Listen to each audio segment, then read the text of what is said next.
ஆயிஷா ரலியல்லாஹு அன்ஹா அவர்கள் அறிவிக்கின்றார்கள், யூதர்களில் ஒரு குழுவினர் நபி ஸல்லல்லாஹு அலைஹி வஸல்லம் அவர்களிடத்தில் வந்து அனுமதி கேட்டு அஸ்ஸாமு அலைக்க, உமக்கு மரணம் உண்டாகட்டும் என்று சற்றே மாற்றி சாபமிட்டு முகமன் கூறினர். உடனே நான் வலைக்கும் அஸ்ஸாமு வல்லானா, அவ்வாறே உங்களுக்கும் மரணமும் சாபமும் ஏற்படட்டும் என்று பதில் முகமன் சொன்னேன். அப்போது இறை தூதர் ஸல்லல்லாஹு அலைஹி வஸல்லம் அவர்கள், ஆயிஷா, நிதானம், அல்லாஹ் நளினமானவன், எல்லா காரியங்களிலும் நளினத்தை கையாளுவதையே அவன் விரும்புகின்றான் என்று சொன்னார்கள். நான் அவர்கள் சொன்னதை நீங்கள் செவியேற்கவில்லையா என்று கேட்டேன்.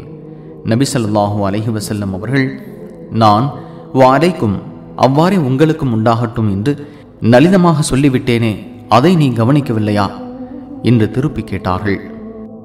சஹீஹுல் புகாரி 6927.